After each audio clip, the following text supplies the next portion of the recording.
Mrs. Farida Rizwan.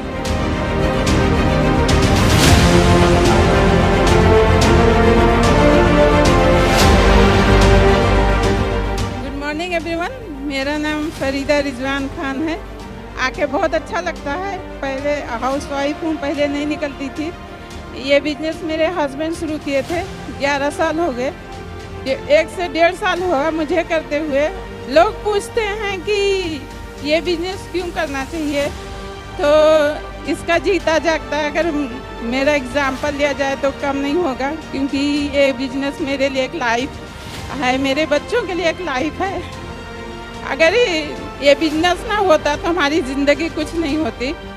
Sir जब ये decision लिए थे तो उस टाइम पे इंजीनियर थे और उनके सपने बहुत बड़े थे, बहुत बड़े बड़े ड्रीम थे। और इंजीनियरिंग करते करते 3 साल किए थे।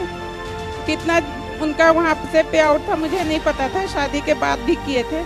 लेकिन उनका ये था कि हाँ, मेरे बच्चों को मैं एक अच्छी लाइफ दूँगा। और जब नेटवर्किंग कर रहे थे शादी के टाइम पे, एक टूटा हुआ स्कूटर था।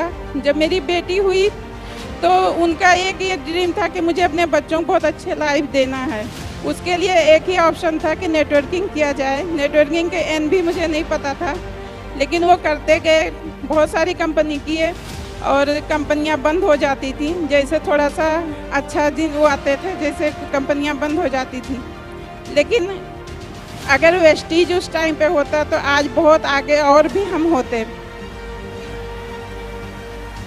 वेस्टीज से जब पहला पे आउट आया था 32 रुपये का था, और हाईएस्ट जो है 18 लाख प्लस का है। जब वो थे तो 2 गाड़ी लिए थे, एक ऑडी Q3, एक फोर्ड फीगो। उनके जाने के बाद जब हम बैठते थे, खाना खाते थे डाइनिंग टेबल पे, तो सर एक चीज़ कहते थे, क्योंकि हम 5 थे और ड्राइवर रख लिए थे, 6 हो गए थे, तो बड़ी गाड़ी लेना चाहते थे, 7 सीटर या 9 सीटर। तो बच्चों से हमेशा कहते थे कौन सी गाड़ी, तो वहाँ से वो तो मेरे काम की बातें नहीं थी, तो इसलिए मैं सुनना भी नहीं पसंद करती थी। लेकिन देख के बहुत अच्छा लगता था कि इतनी अच्छी मतलब एक पॉजिटिव जो इन्वायरमेंट था, एक अच्छे लाइफ हम जी रहे थे। बच्चे खुश थे, हम खुश थे, पूरी फैमिली बहुत खुश थे। तो बच्चों का एक ये था कि हाँ, एक गाड़ी हम लेंगे और बड़ी गाड़ी लेंगे। लेकिन जब सर के जाने ये सब हो गया, अचानक हुआ, कोरोना हुआ और 10 दिन में सब कुछ ख़त्म हो गया। तो लेकिन बच्चों के माइंड में था कि हाँ, पापा होते तो शायद लेते।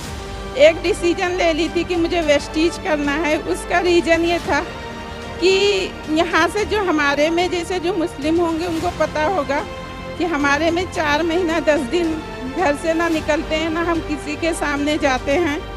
उस बीच भी वेस्टीज से पे आउट आता रहा। बिजनेस क्या होता है, परचेजिंग क्या होता है, हमें नहीं पता था।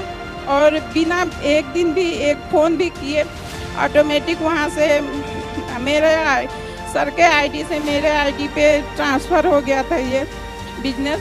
तो ये चीज़ समझ में आ गया कि मुझे करना है।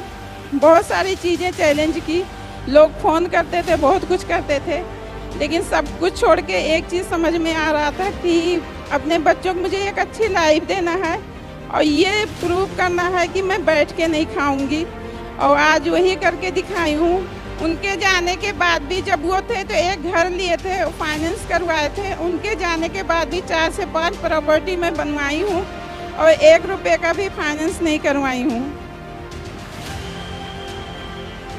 बड़ी बेटी को इंडिया से बाहर भेजी हूँ MBBS करने के लिए, क्योंकि उसकी ड्रीम था कि मुझे इंडिया में नहीं पढ़ना है, बाहर ही जाना है, और वहाँ भेजी हूँ। अभी दोनों छोटे हैं, उनका भी जो होगा वो करूँगी।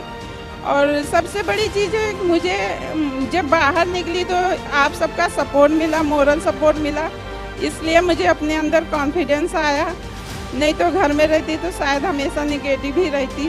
तो बहुत सारी चेंज हुआ है। और इस तरह के अगर हर किसी को एक प्लेटफार्म की ज़रूरत है, आने वाला कल भी इसी का है। जैसे अभी सब पूछ रहे थे, एक भी मैं मीटिंग सेमिनार कोई चीज़ नहीं छोड़ती हूँ, वहीं से सीखती हूँ। और अभी सुबह जो लेडीज़ एम्पावरमेंट का था उसमें भी मैं ज्वाइन की थी, क्योंकि जब इस तरह के इवेंट में हम आते हैं तो बहुत सारी चीज़ें सीखते हैं, देखते हैं, और जो भी निगेटिव थॉट कभी आता है माइंड में तो वो क्लियर हो जाता है, तो बहुत सारी चीज़ें चेंज होती हैं। और बस आप सब भी इस तरह के इवेंट में आते रहिए और बहुत सारी चीज़ें सीखेंगे। Thank you so much.